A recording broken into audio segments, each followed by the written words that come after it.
I'm Vince Coletta, Director of the Center, and we're very happy to have, again, visiting LMU, Professor Carl Wieman. And he was here once before. Some of you may remember back in 2006, almost 11 years ago. He visited campus, and we had a couple of wonderful talks. Just to give you a little background, many of you know the background, but let me summarize. So in 2006, that was shortly after Professor Wieman was named by the Carnegie Foundation as Professor of the Year for the entire country. And it was also only a few years after he received the Nobel Prize in Physics. That was for his work in creating the Bose-Einstein condensate, which was a completely new state of matter that had been predicted by Einstein many years before, but no one had yet seen until then. That was an incredibly difficult experiment. He had to create temperatures very close to absolute zero. In fact, less than 1/1,000,000th of 1 degree above absolute zero. So he had that enormous focus.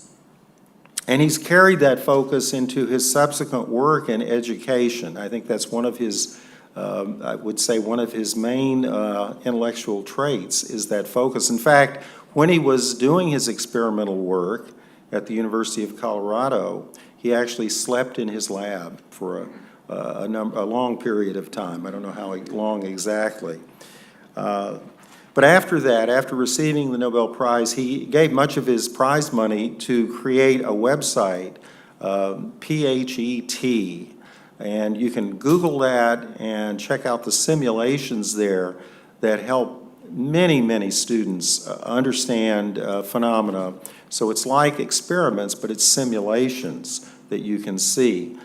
And it's actually a huge number of people using that. As many as 100 million users per year visit that site. So I encourage you to do that too. They're fun to work with. So after leaving here, he went on to, he formed a research group at the University of Colorado, the largest physics education research group in the country. And then he went on to the University of British Columbia, so he branched out, branched out to other departments. And so what that university did was to provide him with $10 million in funds to create an incentive for departments there to transform their teaching to teaching methods that research has shown are the most effective for learning not only physics, but other disciplines. So it was all of the science departments at that university that were invited, and many of them participated and had incredible results. So since that time, he has gone on for a brief period to the Obama administration. He served in the Department of Education as Assistant Secretary of Education from 2012 to 2014. And since then, he has been a professor at Stanford. And just recently, in the last few months, he's published a book describing the experiment at British Columbia, improving how universities teach science.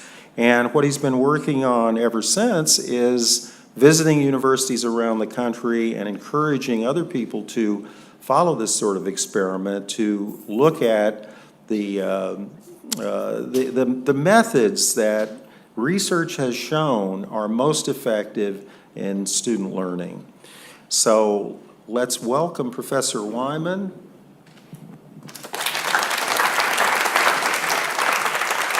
And so at the end, an opportunity for questions. So I'm going to talk about advances in research on learning and teaching at the university level. I'll say something then about the relevance of this to the evaluation of teaching, as I know that's a question that sort of LMU is dealing with right now. And this is really covering and based on advances that have been made over the past few decades in 3 different fields.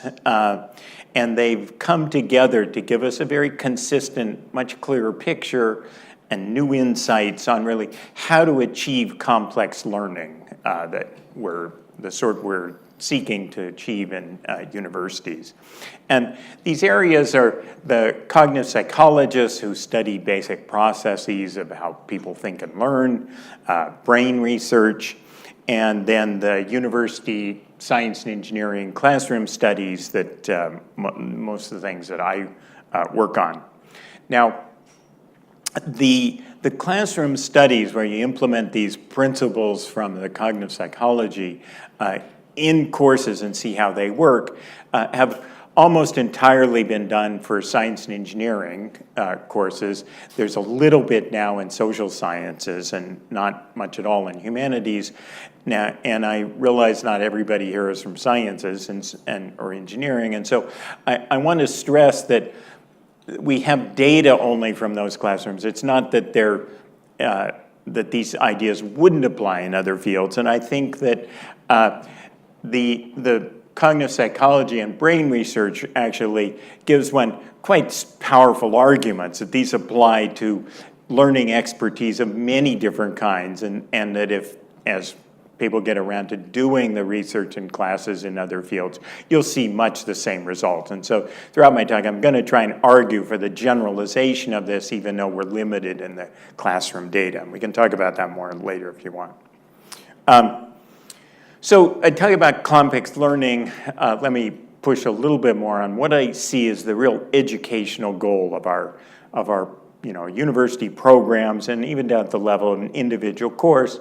I would argue, and I think most faculty would agree with me, is it's not about memorizing a bunch of facts and procedures that mostly do well on, course exams.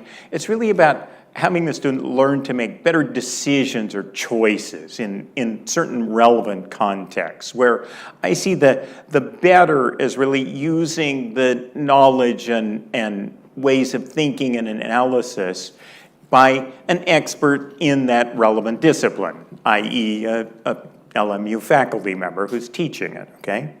And so really this goal of sort of having students think more like experts in the subject, as I would argue is our goal.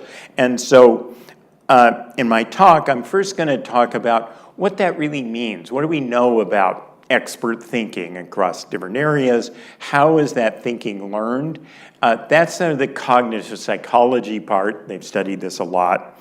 And then I'm going to go and show you how you can take the basic principles of learning from that kind of research and put them and use them in university classrooms and see what kind of results they produce at that stage. And then I'll finish up with talking about how this is relevant to thinking about evaluating teaching. So cognitive psychologists have done a lot of studies on expert thinking. They've looked across many different fields, historians, doctors, scientists, musicians, etc. And interestingly enough, they find that there's certain basic components of expert thinking that are general to all of these different disciplines, and there's a certain basic process by which this expertise is actually developed. So in terms of the components of expert thinking or competence, the first one everybody could guess. Experts have a lot of basic knowledge about their subject. But the others aren't so obvious. It turns out that if you probe this, in any particular discipline, there's a unique disciplinary framework for organizing all of that information. And it's this organizational framework then allows experts in a subject, as they're faced with a new problem, to be very efficient and effective at picking out which of that information is useful and applying it to solve problems. And these organizational frameworks involve a variety of things, but to give you one example, most fields talk about concepts. That's really a way that in that field, they've taken a whole bunch of different pieces of information and organized it into sort of one chunk And along with that, they have very specific, sophisticated criteria for when that information is all relevant and applicable and when it isn't. And so that chunk then, that concept, when faced with a problem, they can decide, okay, that chunk is going to be useful here, I should look at it, use it, or no, it's an irrelevant concept to this problem. Now, the third aspect of expert thinking is the ability to monitor one's own understanding and problem solving. And so an expert is there working away on a problem, is testing, asking themselves, do I really understand this? Is this a sensible way to be solving this problem? And they actually have resources to answer those questions, and so they can change what they're doing accordingly as they're working through it. So these generic ways or general aspects of expert thinking, the research shows that these are all, in every field, these are fundamentally new ways of thinking. Nobody comes in with these capabilities, and in fact, everyone requires many hours of intense practice to actually develop these thinking capacities. And in fact, it's good, I don't have students here, this is always the depressing part. To reach a sort of, LMU faculty member level of expertise, it's actually many thousands of hours of intense practice. And very recently, it's becoming clear that that's a basic biological limit, actually. That in the process of this kind of intense practice, the brain is actually getting substantially changed. The neuron connections are shifting in quite major ways, and it simply takes that much time and effort to get the brain changed enough to be sufficiently expert. And so it's really a very different way of thinking about the brain than people used to have. It's not something that sits there and adds information. It's something that, as a result of this kind of exercise, is actually being rewired, and it's that rewired brain that is where the expertise lies. So, in fact, what's clear now is that this kind of development of expert brain is much more similar to development of a muscle than people used to think. I mean, if I want to build up this muscle, I got to use it strenuously, and I got to do it over a long period of time. And in response, my body says, okay, if it's going to keep using that muscle so much, I better make it bigger and stronger. The brain does very much the same thing. And so you need to provide it with the kind of strenuous, extended exercise to develop the optimum wiring to be an expert. And so there's particular components that have been identified that are critical for that sufficient brain exercise. First, it's got to be hard. The brain has to really be working at the tasks. But in addition, the tasks that it's working on solving have to really incorporate the expert thinking that you want the brain to learn how to do. And I'll say a little bit more about that in a minute. But in addition, it's not enough to just be practicing something. You have to know how well you're doing at it. And so there has to be feedback on, to the learner, giving them guidance on what they're doing right, and more importantly, what they can do to improve. And so this cycle of basic practice with feedback and improvement over and over and over again, hour after hour, then the brain gets better and better and better, and the learner basically becomes expert. And we see this across all of these different disciplines, that same pattern of development. So if you think about what goes into these particular thinking skills, they're obviously highly disciplinary dependent, but you can see certain general aspects to them. Almost every field has a set of concepts or mental models that people in the discipline use, and as I mentioned before, sophisticated selection criteria for deciding when to use those and how, in particular, solving particular problems. There's certain standards of evidence, methods of analysis, criteria for testing the quality of analysis that you have across disciplines. And every discipline has its own discipline-specific ways of testing conclusions or results by which they evaluate things. So these are some of the many other examples I could give of the particular kinds of thinking that the learner has to be practicing to become expert. Now, notice none of these say anything, though, about the topics or the knowledge and so on. And if you're like me, virtually every discussion I've had about education at universities, people are sitting there arguing about, well, do we want to have them cover topic A before topic B, and should we include topic C and D or not, and so on. And the important aspect here is that, the knowledge, and materials in the subject, they're obviously important, but what research tells us is that they're really only useful if they're integrated in with these other deeper, more fundamental aspects of expert thinking.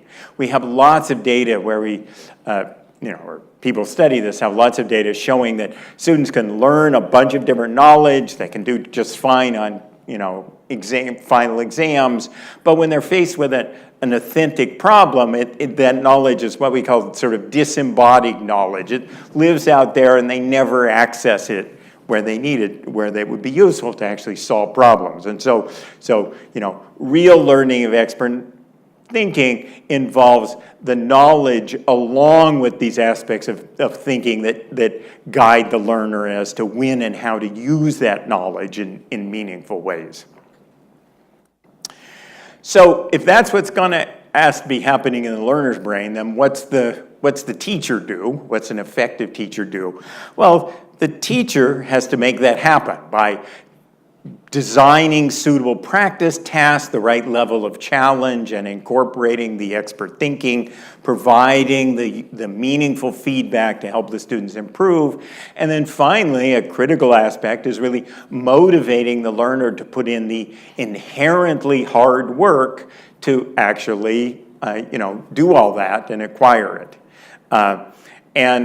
Sometimes we kind of forget as university faculty the importance of motivation, but if people aren't working hard, they're not using their brain enough to actually develop it. And so motivation is a really key aspect of this. And if you actually think about this is exactly what any good athletic coach does. And so I would argue that an effective teacher is really sort of the cognitive equivalent to a good athletic coach in their activities. Now, before I get into more details about what that might look like in a classroom, I want to say a little bit about, this kind of research-based teaching, often called active learning and so on. I want to stress what it isn't, because too often I'll talk about this and people say, oh, that's just, hands-on, or oh, that's just a flipped classroom. And it's really not, because these things are really kind of just a format for what the students are in. They don't say anything about the cognitive activities, what the thinking has to be going on there. So these might have the necessary kind of cognitive activities involved, but there's nothing inherent in them that says they will, and very often they don't. And so in the kind of things I'm talking about, it's really all about the thinking that you're having the learner do during the learning process. Okay, so how do you make this practicing expert thinking with feedback, how do you make this work in an actual classroom? Okay, so I'm going to give you the example which for most people seems the hardest. Lots of times people would think a little easier in a smaller classroom and so on. I'm going to pick a 300 student introductory physics class and show you how it would work there. I can give you other examples from many other disciplines that look much the same, but you'll get the basic idea. I just teach physics more often. So imagine I want to incorporate this when teaching the students about basic electricity. So I would start with a targeted pre-class reading assignment, and I don't expect them to learn to think like a physicist from this, but this means that I don't have to waste valuable class time with basic terminology and facts. They can get that just fine just from reading. I give them a little quiz to reward them for doing it and check that they have. And then, since they've already prepared ahead of class for that, in class I can start with giving them questions and problems to solve. And so, for example, I would give them this question of, I've got this circuit with batteries and light bulbs here, and I close this switch, what's going to happen to the brightness of that bulb? And particularly in a big class like this, I'd want to have every student have a clicker, and so they would decide what they thought the answer was and push the button. And my computer records, who they were and what answer they chose. Now, I see a lot of poor use of clickers and clicker questions, so I want to sort of stress what they do and don't do for you here. So, at one level for the instructor, and this is kind of the most minimal, is that, I can quickly see if everybody gets this wrong or everybody gets it right, some gauge of the classroom. But the real value is really the thinking it triggers in the students, that they have to commit to an answer in which they have some level of accountability for it. Most of my clicker questions I don't actually grade, but they know I can go in there and look at who they were and what answer they chose. And that simple level basically makes people think much more intently than they would about it otherwise. And that kind of thinking then really primes them for learning from the subsequent activities. And in this case, the activity is, I don't show them the answer, I don't show them how it voted. Instead, they just have to talk to each group of 3 adjacent students. Will be talking to each other and discussing what the answer is and the reasons behind it, and then they re-vote. And while they're doing that discussion, I'm not standing up here waiting for them. This isn't about a test of them. It's a communication. And so I'm actually running up and down the aisles, listening in on all those conversations. And so I'm getting snapshots of what's going on in those students' brains, what aspects of their thinking as like a physicist that I want to get, what aspects are wrong and why they're, what's going wrong there. After that, they then go ahead and demonstrate what happened, show them the result, and then have a follow-up discussion of what happened here. And so going through then the feedback on which models and reasoning people had which were correct, which because I've been listening in on this, I know, and which ones were incorrect and why. And I emphasize this one because this is something I've learned from my cognitive psychologist friends. That's actually where most of the learning takes place. It turns out if you do something right and you get told it's right, that doesn't do much for your learning. It's really when you do something wrong and you have guidance to have you understand why it was wrong and what you need to do to change it, to improve, that's where learning really takes place. Now, if you're teaching this way, and probably many of you have, you know that then you also get many follow-up questions that students explore the material in more depth and other broader contexts and sort of continue learning in the process. So back to the original point here and this sort of generalization to any subject, not just physics like this. How are they thinking like physicists in this problem? Well, they've got a new problem. They have to really think about, formulate a mental concept for electric current, and they've got to test it and apply it in this particular context to see what it's going to predict. And they're also got to be critiquing their own reasoning because they've got to justify it to explain to others, and critiquing in the same way, critiquing the reasoning of others as they're presenting it to evaluate them. All of these are sort of basic, expert physicist thinking that they're practicing in this process. And while they're doing this, they're getting multiple forms of feedback to guide and improve their thinking. They're getting it from, their interactions with other students. They're seeing how their predictions compare with what actually happens. And most of all, they're getting it from me, the now highly informed instructor, because I've listened in on all these conversations, to help them understand where their thinking might be wrong and how to improve it. So usually at this point, people are asking or thinking about, well, these kind of things with these simple multiple choice questions, that just applies in sciences, doing something like psychology or economics or literature, you could never do something like that. And I want to emphasize that this is wrong, that in fact, you have to think about the clicker questions as really, and clickers as not testing devices, really as communication devices, as ways, and the questions are really ways to sort of start discussions. And if you sell it to students, they buy into this quite readily. So, for example, I find by far my best clicker answer when the answer's rather ambiguous, that you could argue it two different ways and under different circumstances. And so, for example, in this, I could follow up with, well, if the battery was nearly discharged, what would be the answer? Now it could be different, the correct answer could be different depending on what other factors you take into account. And going through that analysis is actually extremely valuable educational experience. Yeah. Use of clickers, or is it premature for you to preclude showing of hands understanding the account?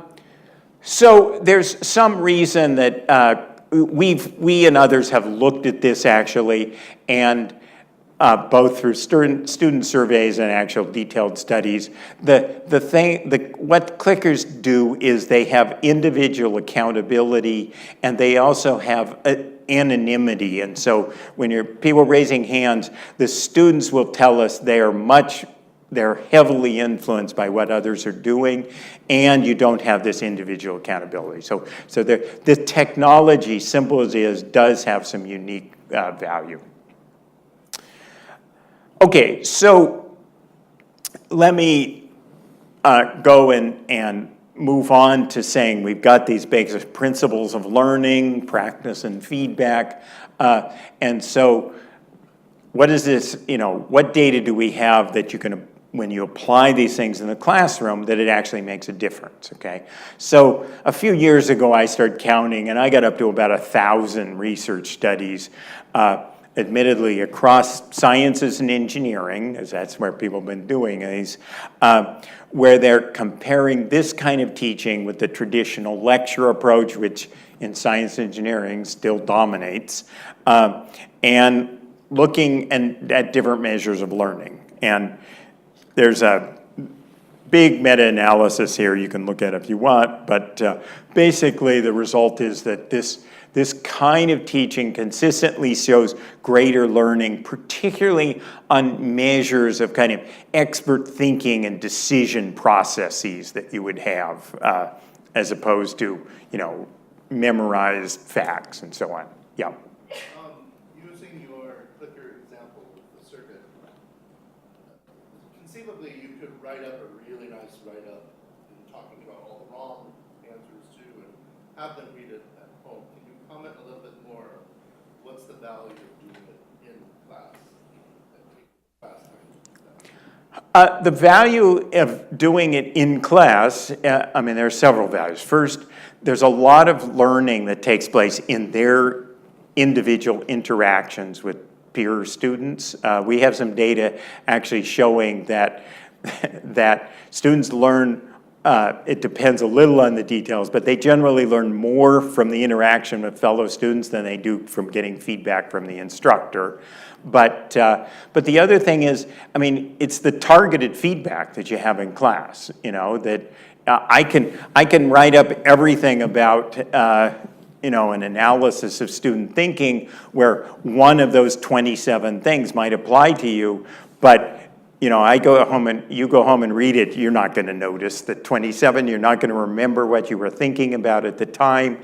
It's the fact it's the feed, and this is a general comment on the value of feedback for learning, which it's shown it has a lot of value, but it has to be timely. It's got to be specific. It's got to be when you're thinking, about something that directly reflects on that thinking. So there's those two, and you get that both in two different ways there, okay?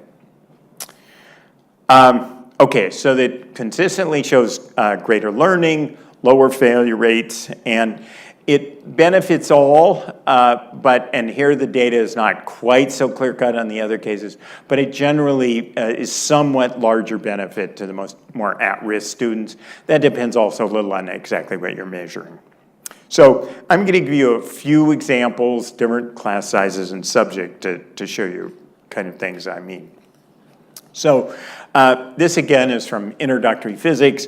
I like in particular because it has a whole bunch of instructors and a whole bunch of different sections. So it's sort of a lot of different data at once, trying different things. And so this is looking at basic concepts of force and motion, how well the students are able to apply these concepts that are sort of core to this material in simple real-world contexts, like cars running into trucks. And so it's sort of how much simple real-world are they able to think like a physicist in making basic predictions. So, as Vince and other people in physics know, physics education researchers have developed some careful tests for probing this. And in this case, they collected data on all these instructors over a number of years. And on this particular test, the scores, students on average scored about 0.3. That's pretty normal for a well-taught lecture-based course on this material. We have data from lots of physics courses. So then they switched to something they called Studio, but it's basically what I was describing here, except so, they have smaller classes, and so these are students then sitting around working together in tables where they have a set of carefully defined established problems ahead of time that they're working through while the instructor is going around acting as a coach or facilitator as they're working through that. So they did this for several years, and then they switched to this for a few years and collected data on that. And basically, they just doubled the learning of this, and this is just doubled. And within the actual statistical uncertainty, all of the instructors are essentially getting the same learning gains. So the point I want to emphasize here in particular is you have a large number of instructors, the same people, who simply changed to a different kind of method of teaching, and all of their students are learning better. In some cases, it's kind of extraordinary how much more their students, this instructor, I don't know who they are, but their students are now learning 6 times more simply because that instructor adopted a different and superior teaching methods. Here's a different subject and a different, looking at different measures. Beth Simon is in computer science at UC San Diego, and she came and worked with me for a year, learned this way of teaching exactly like I did for, the example I gave you of electricity, went back and worked with the 3 other instructors at UCSD who taught these 4 core introductory computer science courses, applied those methods in teaching those courses, and they looked at the drop and failure rates of those courses, and they see that across the board there was a dramatic improvement. And so now you've got the same instructors, they've adopted different teaching methods, and they now have a third the failure rate that they used to have. And so this means there's a large number of students who are able to successfully pursue careers in, majors in computer science now, who that's only possible because they adopted better teaching methods. So those two studies and many, many more I could show you are looking at the learning that takes place over an entire, semester course, and that's frankly mostly what you care about, so that's quite appropriate. But in one study I was involved with, just for a research question, we want to look at just what happens in class and how much learning people take away just from the class setting. And so this was for two reasons. One is because that's where faculty spend most of their time thinking about what's going to happen in class, as opposed to the studying for exams and homework and so on, where arguably most of the learning takes place in many courses. But we want to look what was happening in class. And then we also want to address the question that always comes up was, how do you cover as much material, or can you cover in nearly as much material? And so for this study, we found the giant introductory physics course all the engineers at UBC have to take, and two of the sections of that course with 270 students each, where by a whole bunch of different measures that we had, exam scores, pre-test scores, attitude scores, attendance, et cetera, those two look just identical. And so then what we did in this study was the control group was someone who taught this course many times, was very experienced, had high student evaluations, but used a traditional lecture. And the experimental group was then someone who was a fairly new PhD, but had been trained in my program in the principles and methods of this active learning or research-based teaching. And these two instructors then got together and agreed on to cover the same material. They had a specific set of learning objectives in exactly the same amount of time, 1 week of classes. And then they had a jointly prepared exam, which was given basically as a pop quiz to the students right after that. And the timing was such they hadn't been studying for doing homework or studying exams or not. So it was really just directly probing how much of they learned during those classes. So here are the results, where you see this is the number of students and their score on this common exam, with the red being the standard lecture class and this being the scientific or research-based teaching class. Now, you can see there's quite a difference here, but the difference is probably bigger than you actually realize, because to keep this nice and objective, this was a fairly carefully developed multiple choice test, and so on average, just by guessing, a student could get 3.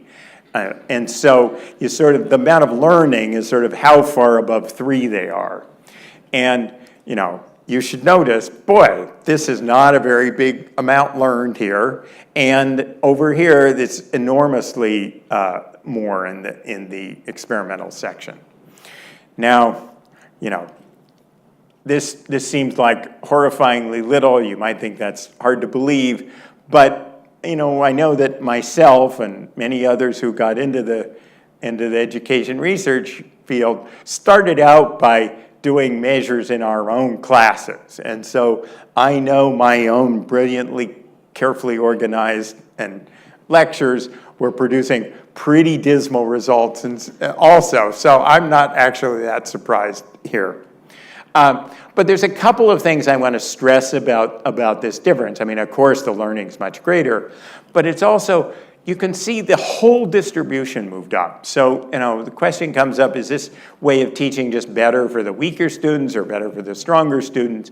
And I think this and other examples I could show you argue, no, it's better for the students with a human brain, because it's really the way the brain learns, okay? We collected other data on this, and not surprising, the level of engagement in this class is also much higher, because after all, these students are being given problems. They're having to work out, they're having to debate with their fellow students, so yeah, they're going to be much more engaged in the material. Okay, so moving quickly along, want to say a little bit about more advanced and smaller classes, because that's something that many of you may be involved in. And so particularly looking at, there's lots of research on these big introductory courses, but my group in particular and a few others have been looking at applying these same principles in the teaching of, in this case, we're worrying about more advanced physics courses. And these are, classes more like 40 or 30 or 40 students. And in those, the format much the same in terms of the kind of thinking and activities, but the students are in smaller groups working around tables while the instructor's circulating around facilitating this. Just because I figure I should always show data on learning, this in one fairly careful comparison we made here of a fourth-year physics course. We had a set of particularly challenging, authentic problems we could repeat in similar forms on different exams. And basically, this produced a standard deviation improvement, which, if you're spending time looking at educational results in your own class, the standard deviation's a lot. And then it's actually notable that another instructor took over teaching this class using much the same materials and got even slightly better. At Stanford, just over the last couple of years, we've had a number of instructors now have transformed their teaching of really most of the mainstream physics majors courses. And looking at a number of results that have come out of those, the first most dramatic one is the attendance has gone up, way up. And it's clearly because students find these are more effective and they say they learn more, so they come to class. The instructors, interestingly enough, say they're covering as much or more all of them had lectured these courses before. They're now finding they cover actually more content. And the student comments on the teaching here we're seeing are extremely positive, with most of them now sort of campaigning for all their physics courses should be taught using these methods. And then finally, I want to stress that all the faculty, now that they've learned to teach this way, actually find this a much more rewarding experience of teaching, and all of them say no, they'd never consider going back to lecturing. And in fact, that's similar to the Vince mentioned that I ran these programs at Colorado and UBC, where we have about 200 science faculty who have made these transitions, and we're seeing much the same results there, that, yes, there's a learning curve, it takes some time to master this. Once people do, they really find it really a much more rewarding and satisfying way to teach. Okay, so I want to quickly move to how is all this relevant to the evaluation of teaching? So we have this research, these advances in research on teaching people complex thinking. We see that when you implement these ideas in the classroom, you get greater student success and greater learning. And so what can you take away from this as to the data in terms of what makes a good teacher? Well, I would argue that the data, and I gave some examples of this, say that a good teacher is really one who uses effective teaching practices. That seems to dominate over any other measure, any other proxy that we have in the research. And so, it's kind of refreshing that it doesn't depend on a lot of other things people worry about. It's, with the personality of the instructor and so on. It does depend strongly, not depend strongly.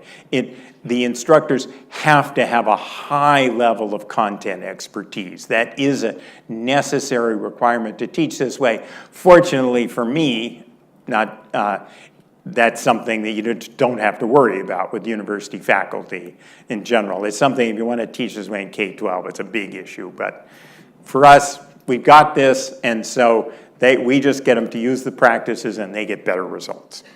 And And so the implication here really has to be that if you want to evaluate teaching in a meaningful way, you have to start looking at the teaching practices that people are using, because it makes so much difference to learning.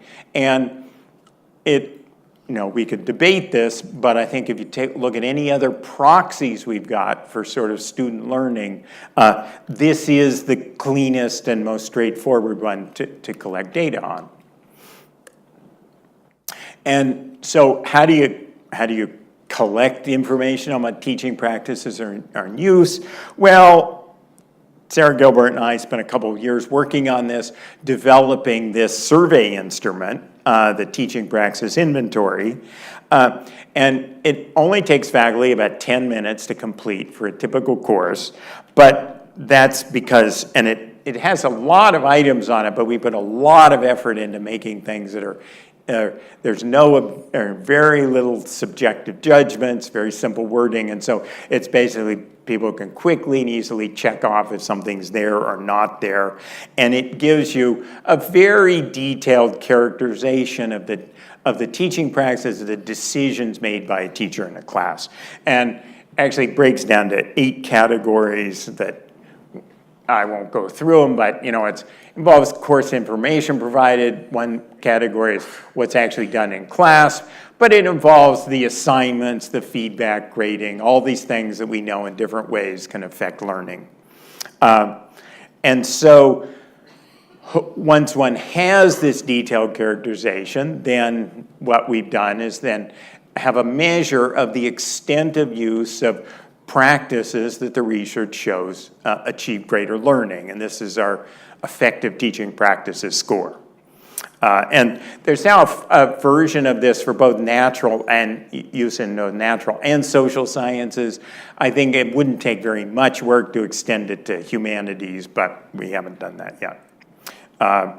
And if you want to basically see what this looks like, you can actually go into this website and it allows you to fill it out and put in for your own course, and you can see exactly what would be involved in that. So we have different people using it in different ways. We've got data on the University of British Columbia departments, and these are for 5 different departments there.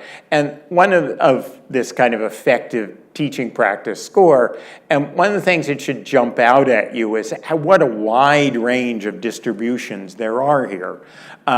And this is striking to every department that ever uses this, that they had no idea there was such a big range in teaching that people were using in their department and before. And so this is giving tremendous amount of additional new information. It allows them, and if you adopt this, you can identify, sometimes people jump out that, gee, we didn't have any idea that, Joe or Sally was doing all those good things. But it can also identify, people down here that we also didn't know there were some people who really need to improve stuff and were leaving things out we were taking for granted that everybody did. So it can identify those. It can also, it's very nice, and it can tell you exactly things you can do to improve. There's no ambiguity. You can add different things into the teaching and make it more effective, and you can show that you've actually done that and document improvement.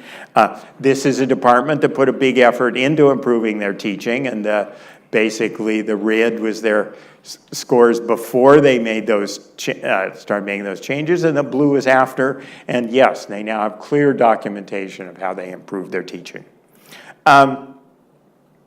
So I'll just say a little bit more about the basic idea of, by looking at what teaching practices use, what that gives you beyond the student evaluations that I know people here and basically every place is kind of the only real evaluation of teaching. So one of the things is that this teaching practice characterization here, it allows you to tell the quality of the teaching methods that are being used. And this is something that there have been a few studies of our own data is probably the best on this, that student evaluations just don't capture this. That we, and just tell you our data, but you can see others have looked at similar things, where we have a couple of hundred faculty who've completely changed how they were teaching. In many of these cases, their teaching methods are very different. We have, demonstrable gains in learning, and what we see almost in every case, their teaching evaluations look just the same before and after. So the methods they're using are really not whatever the evaluations are measuring. The quality of methods they're using and the amount of learning being produced is not reflected in those at all. And although also, as we were talking earlier today, but as many people have looked at student evaluations, trying to look through evaluations and decide how, what guidance to things you can do to improve, it's often a very murky thing to see, and it's very hard to tell if you actually made those improvements other than, shouldn't scream at students in class and things like that. But, more subtle things, it's very hard to get out. This is easier. It's also convenient because they allow much more equivalent comparison of courses at different levels, different sizes, different disciplines, because these teaching practices, they apply, what's effective and is basically pretty much applies everywhere in much the equivalent way. And so from a scientific point of view, you got a lot fewer confounding variables. And people talk there's millions of studies, student evaluations, and arguments back and forth, but it's pretty clear that class size comes into this, instructor personality at different levels, and instructor gender as well.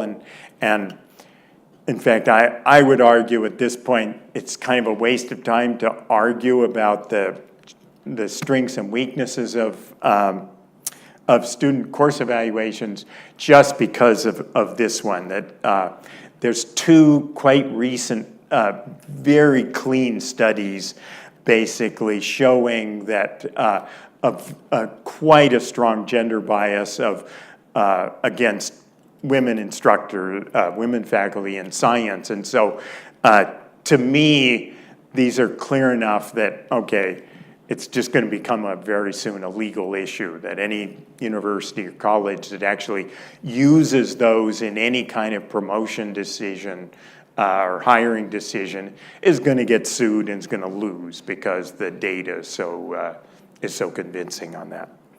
Anyway, so my point is teaching practices are, really want to think about using those as a form of evaluation. The research basis now, it makes this really quite compelling. I think if you sort of looking forward to where universities are going, you can see popping up all over the country in different ways, the associations of colleges and universities, professional societies, a number of the philanthropic organizations have come to the conclusion that the research basis for this teaching is really so powerful, we really have to start getting it into the system, pushing efforts, new initiatives, new funding opportunities to make this happen. And so I think, really the universities right now that are paying attention to this, thinking about how they can support and implement the adoption and the demonstration of these research-based effective teaching methods, they're really going to be the leaders, leading universities in the future. They're going to be the ones who are the medical equivalents to using antibiotics, while the ones who are kind of sitting there saying, well, it was good enough for the 17th century, it's good enough for us now, they're going to be seen as the, bloodletting equivalent, and they're going to, be treated as such by prospective students. So with that final comment, I'll just end with, the bottom line here is I think these advances in research and learning are really providing us with powerful new insights and data on what's effective teaching and how we can as universities, we can do a lot better job than we had before we, had this research guidance on. It also really establishing teaching as an expertise. There's a basic set of principles and practices and how to implement those that, you have to master in order to be effective, and we have to think about university teaching from that perspective. And that the dominant factor in the research on learning at the university level really is what practices the instructors are using. So if you want to learn more about this, I'll make sure Vince has copies of my slides. You can get at this. These are some of my, particularly the top two, my favorite references on this. And just getting back to the issue of, well, how much does this apply outside sciences? I'll just point out that these two books that are my favorite and are basically the core of the training program we run for people to learn to be better science teachers, they are not science specific at all. They're quite general about learning. So thank you.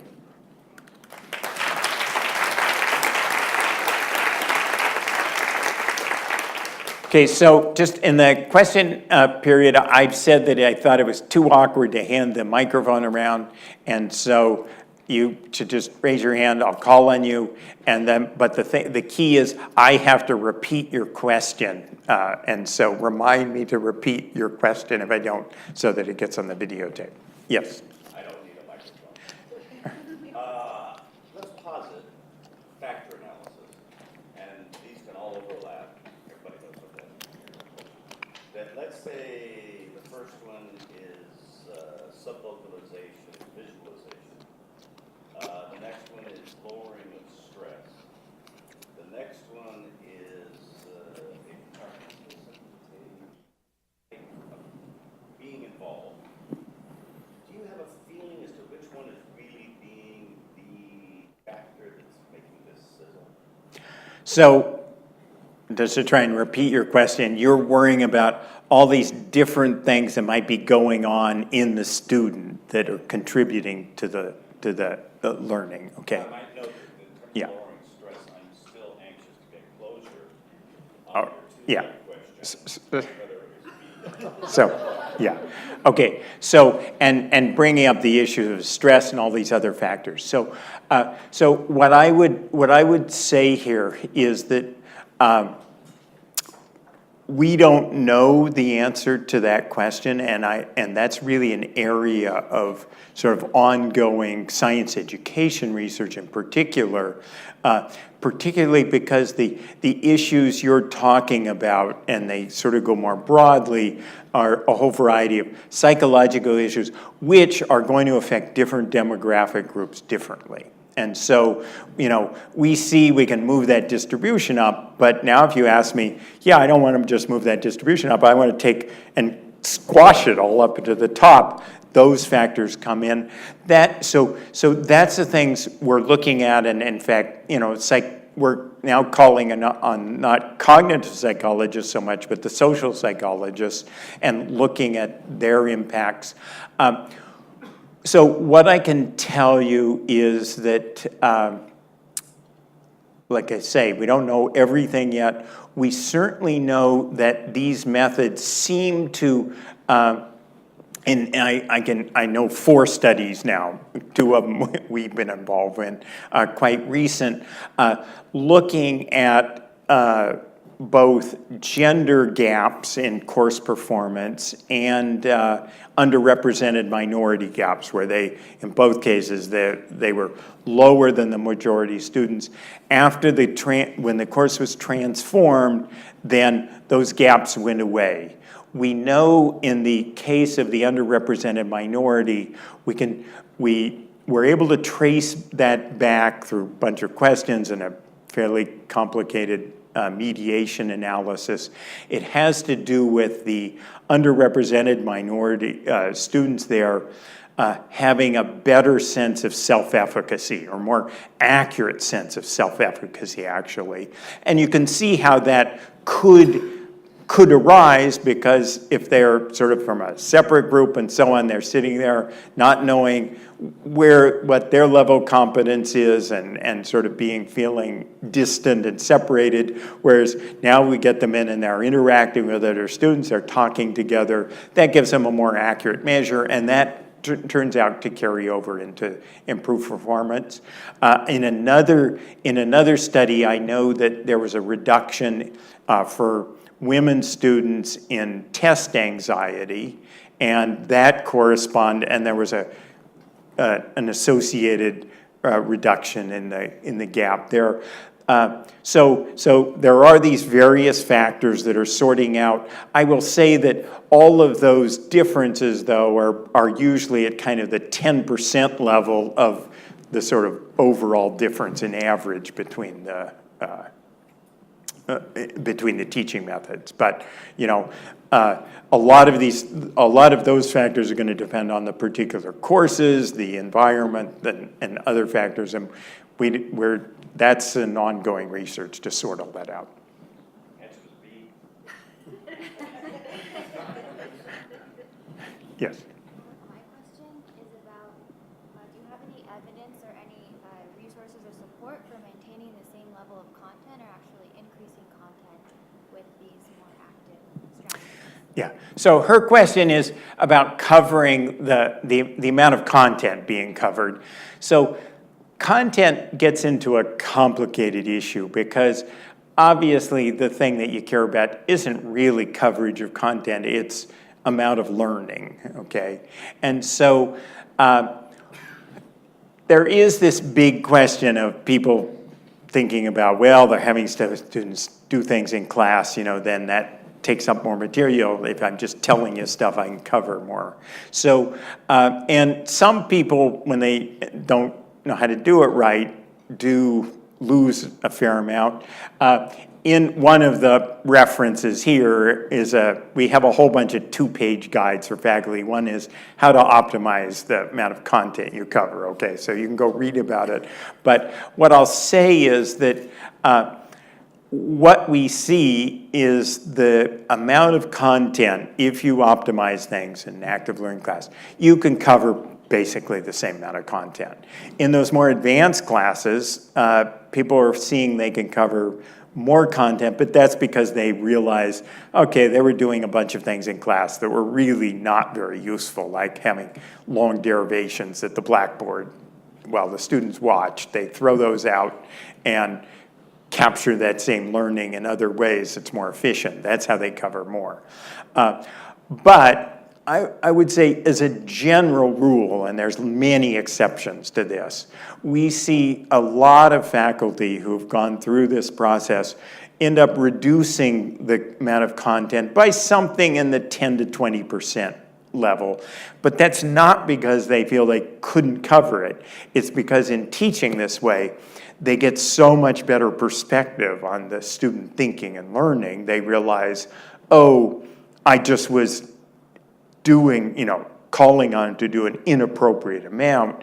Now I understand better, and so I can optimize it. And so they make those choices. But that's a choice about the learning. It's not a choice about what you couldn't cover if you wanted to. But there are some very definite techniques that if you're not familiar, if you haven't thought about this and have experience, you might miss, and that I do talk about in there. So, yes. Good question, Carl. So I started using clickers a very long time ago when I was teaching physics in large classes. I have a question about when you have something there's a very strong misconception. How do you design the clicker question? Because do you just ask them, have them put it in, and then they always usually have this misconception? They will reinforce that misconception, then they go back and talk. For example, throwing the ball in the air, what's the acceleration at the top when it stops? And so I tried various things, like do I work it in and so that it's a higher probability to get the correct answer and not think the wrong one first, which then has to be undone. So the question is what to do if there's a well-known misconception about some topic.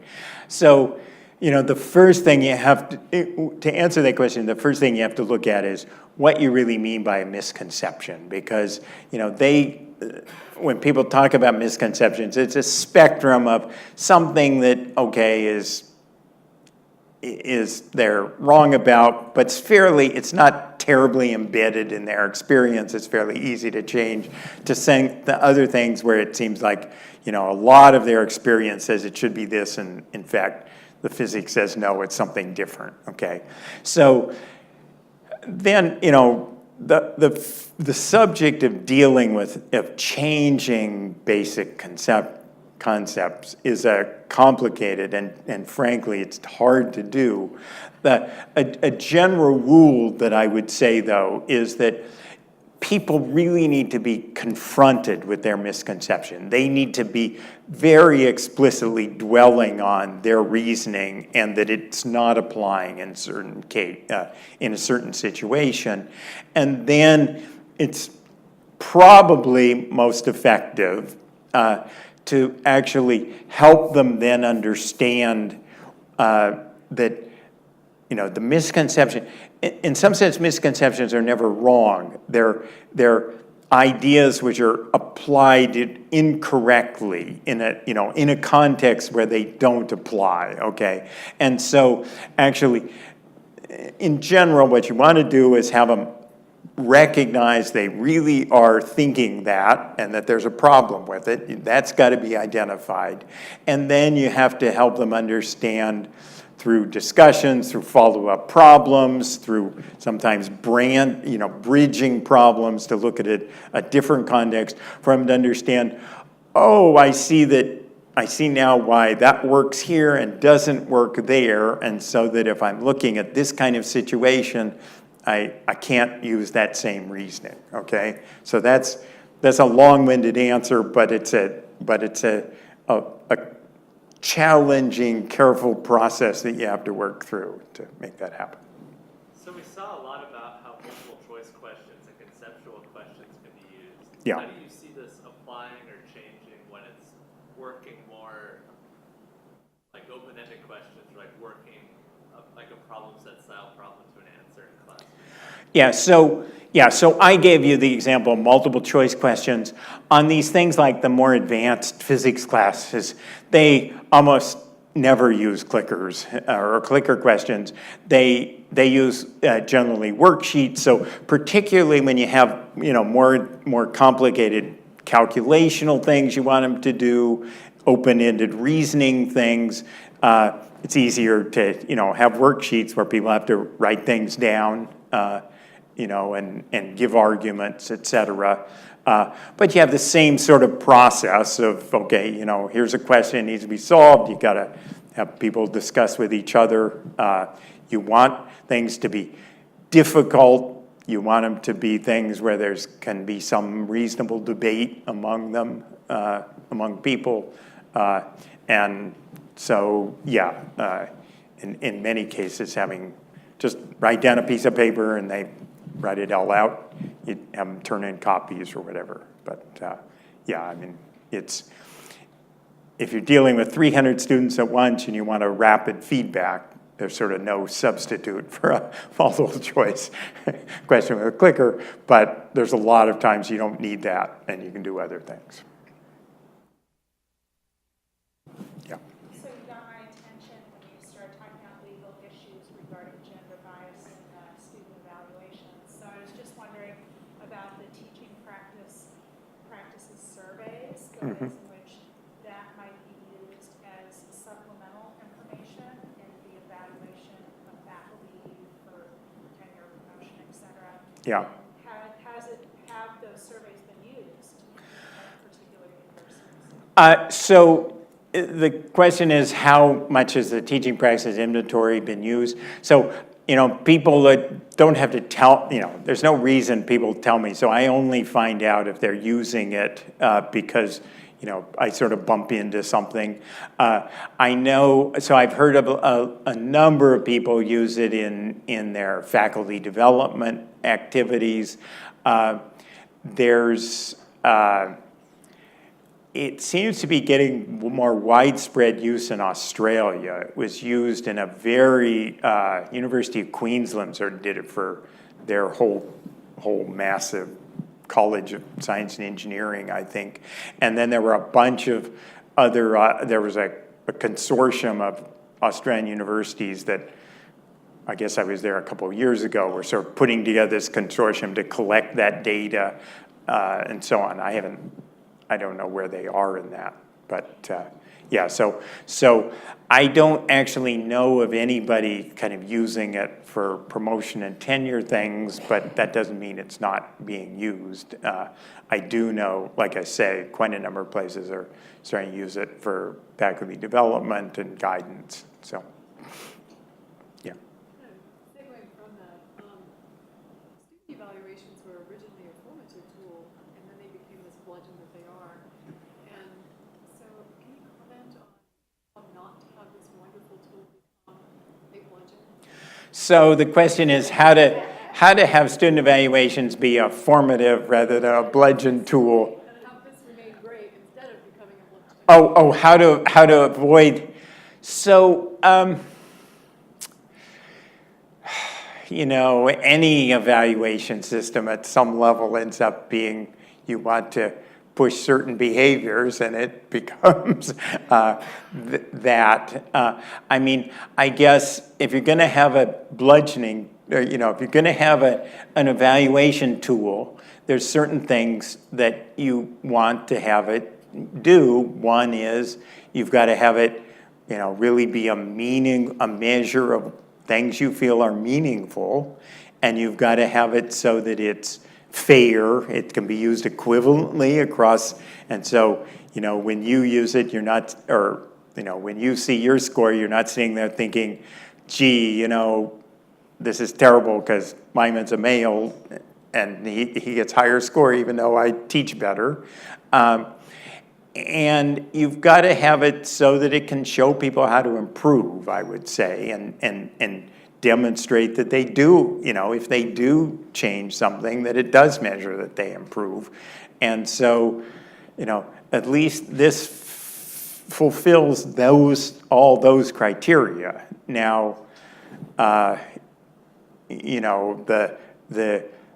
beyond that gets into how your organization and the management of your organization runs. I guess the thing I would like to stress on this is I think to the extent that the departments aren't looking at a single number, but they're sort of looking at details of those categories and finding out, details of what people are doing and saying, gee, we see, and this is something people have done, is we see almost everybody in the department is doing these things, but these 3 people aren't. And those seem like good things to do, that if most of the people in the department agree those are good, we can easily encourage these folks to do that. So they sort of, so that's very much a sort of formative and guided by kind of norms that you can set within a unit. But a lot of this is extrapolating into the future. Does your test have a different result depending upon any of the belief systems of the instructor or how self-critical they are?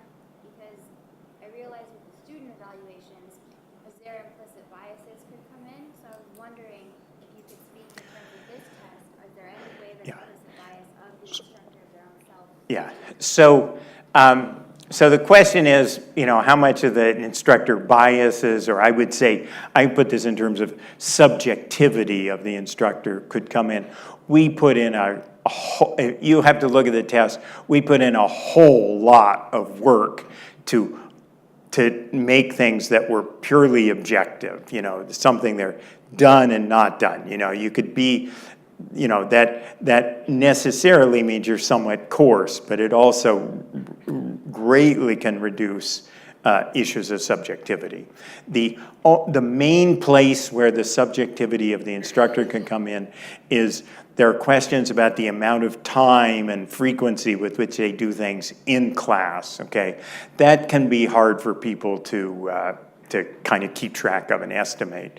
And so we actually developed the COPUS classroom observation protocol that actually lots of people are using now to characterize what the students and instructors are doing, that can actually, it was specifically to check that. We do have quite a number of observations, and it was interesting to see that the instructors are not so far off in their estimates there. I thought frankly they'd always underestimate the amount of time they spent talking, but at least in our preliminaries wasn't the case. But in any case, yeah, so it you could look at it, but that was really the major focus of it, was to try and characterize these in a way that didn't involve subjective judgments. Yeah. How long does it take to retool a typical instructor for these active learning practices? So the question is, how long does it take to retool a typical instructor? So you need to have support. This does involve expertise. You got to give them some support to learn how to do it. So in my book, there's a lot of discussion about these things, because that was about institutional change and changing. And it's about 50 hours, basically. So it's sort of, it's about 50 extra hours, I would say, that instructor has to do. And we've sort of gotten multiple ways of triangulating on that measure.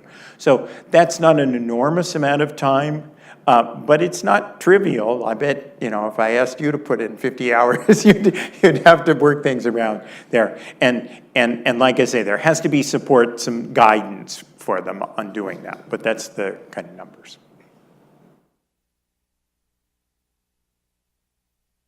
Yes? In terms of resources, do you have like an end-to-end example of those successful courses up there, like everything from seeing the pre-lecture readings to the lecture notes, the in-class quizzes, and maybe videos of the lectures so you can really see done in practice rather than theory? Yeah, it's a question of, do we have examples you can see? And the answer is yes. Go to this website. We have, so we don't have total videos of the entire class, because that gets kind of boring, but we do have some good videos showing a number of these things in action. Maybe we have almost entire classes there. And then if you actually look under the departments, we have breakdowns by individual courses where they're supposed to put all the material there. If you read my book, you'll see that I complain that they weren't as diligent as I really hoped they'd be of putting all the materials up there. But we do have a number of, what field are you in? Physics. Oh, you're in physics, okay. So we do a little better on physics because I have my courses there. So, yeah, so you can see the people lay out the entire course of their activities and so on there. But the videos in particular might be the most useful for people to see.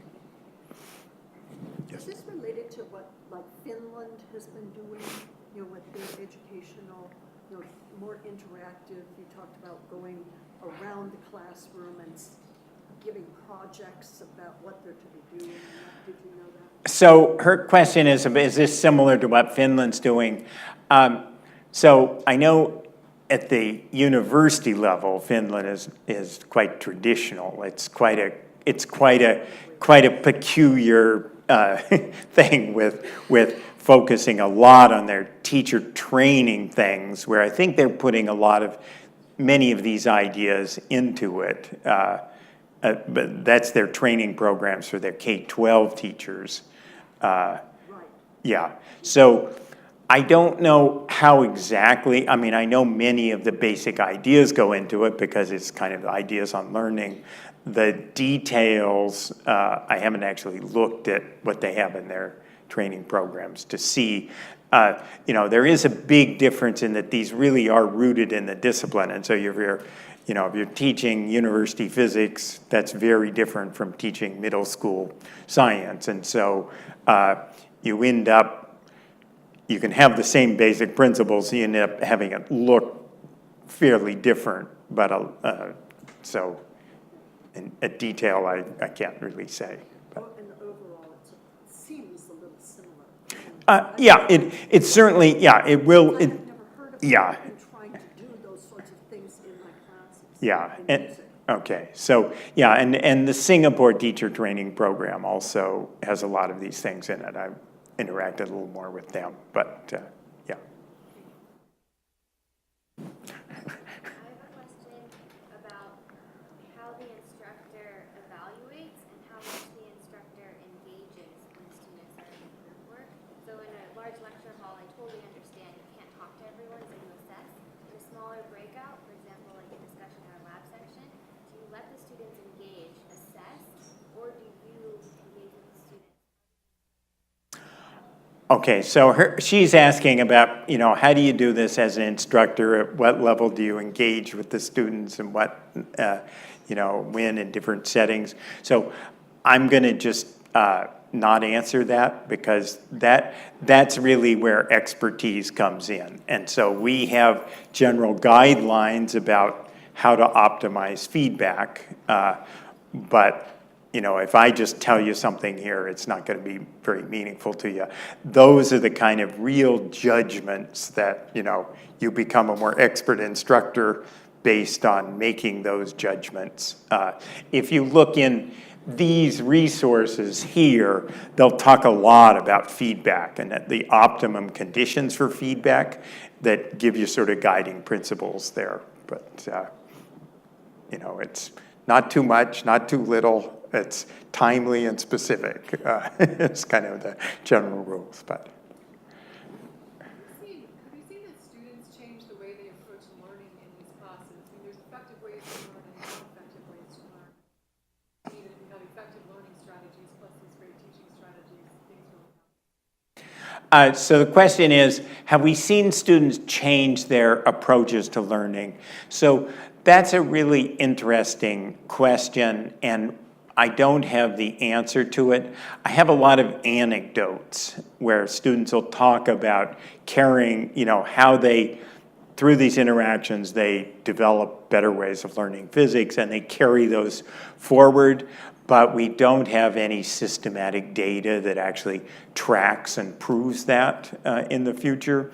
We have for UBC, there's a big analysis there in the middle of that are sort of tracking student success over all the years because we now have sort of unique to UBC. We actually know what the teaching methods practices are in all these science courses. And we've got that over almost 10 years now, and we can track how students go through and what courses, what kind of teaching methods they encounter in their later success. And we can see there are longitudinal benefits. I'm not going to give you numbers yet because it's not complete, but there are clearly longitudinal benefits of taking these kind of courses in students' future success in grade and their choice of majors. But that's different from what you're asking, which is have they changed how they approach learning? And like I say, we don't have data on this, but these classes do incorporate so much make much more explicit the learning process. I'd really expect it to impact how they approach learning in subsequent classes. And like I say, we get lots of anecdotal reports of that, but I don't have systematic studies. Is there an advantage to doing research talks in the same way? So like if you're at a conference or giving a visiting lecture, even like a thesis defense, are there ways that incorporating this could engage your audience and have be more successful in that as well, or is it just the cost of just undergrads? So our question is for research talks, can you give this and so on? I mean, you'll notice I didn't make this an interactive lecture, okay? So I sort of tinkered. There are certain aspects, one that I didn't talk about here that's really critical in research talks is issue of cognitive load and how many new things people can keep track of. That turns out, to be critical in any kind of organization and presentation. It's also true that, a lecture, when I'm talking about lecturing here, let me reduce lecturing with telling, okay? So if somebody's a novice in a subject, then just telling them a bunch of stuff, then okay, you'll get the rid histogram of almost nothing learned.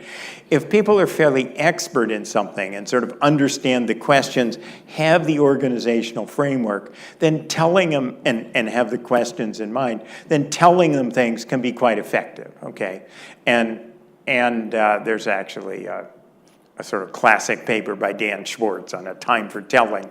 And in fact, we see in these most effective classes, the instructors are talking around half the time, but it's not upfront, it's feedback to students after hearing them and answering their questions. So there's plenty of value in telling and the instructor's expertise, but it's for a prepared audience. So in many research talks and conferences, you're talking to a prepared audience. And if I was to this group, I'm counting on talking to a bunch of faculty. They're pretty expert on all these things. I am modestly confident that they'll take something useful away from it because they've been primed. And so those are just things to keep in mind.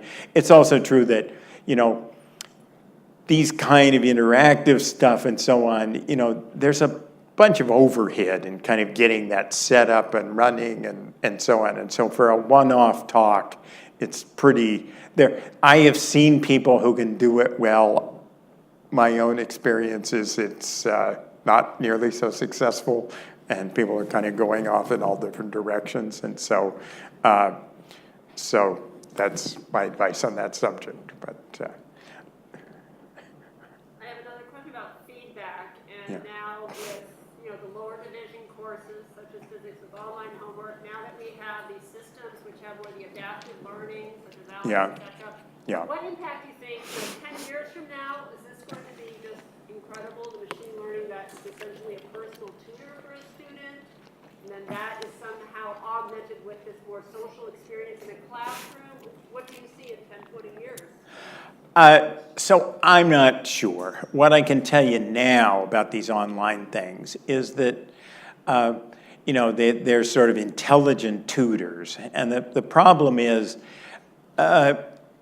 intelligent tutors aren't intelligent enough. And I mean, I can sort of put this in perspective. If you think the ultimate in kind of an artificial intelligence is, the IBM winning Jeopardy, okay? So let me put you to think about what's kind of the cognitive computational demands to answering a Jeopardy question versus evaluating Vince's level of understanding and what he's confused on a particular topic and thinking about the right kind of guidance to give him to help him master the subject, okay? So those are enormous differences. So the computers just aren't nearly as good as humans right now. How long it's going to take to get them to be smarter, how much of the social impacts and the bouncing arguments off each other that are captured in peer instruction and in interactions there. Yes, I think probably computers can do it someday, but how soon, how expensive it's going to be is not at all clear. And so I think it's likely universities are going to be in business for quite a while because they're going to be in business for quite a while as long as they use, what the research tells us about the most effective learning. So, oh, wait, sorry.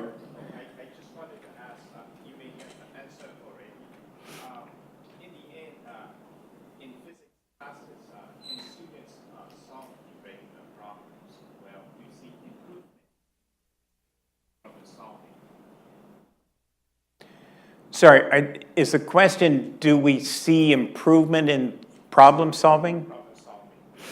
The answer is yes. Well, okay, I'm supposed to repeat the question. Do we see improvement in students' physics problem-solving skills? And so the answer is yes, with a caveat. It depends on what kind of problems you're asking them to solve. If you're doing the sort of typical back of the chapter textbook problem where almost all cases it's really just following a given algorithm, and picking the right equations from the chapter and plugging in to get an answer. Okay, you don't see much change on that, and because that's kind of just learning a set algorithm. If you're looking at problems where they have to decide which concepts are going to apply and apply those to work through problems in novel contexts and so on, which I think of as kind of more meaningful problem solving, yeah, people see big gains in those kind of, that kind of problem solving.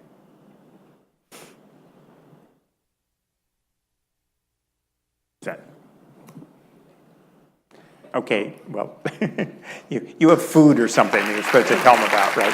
Thank you very much, Carl. And I want to invite all of you to join us out on the patio down the way for a little cocktail party and an opportunity to talk and ask more questions. You guys were definitely very engaged.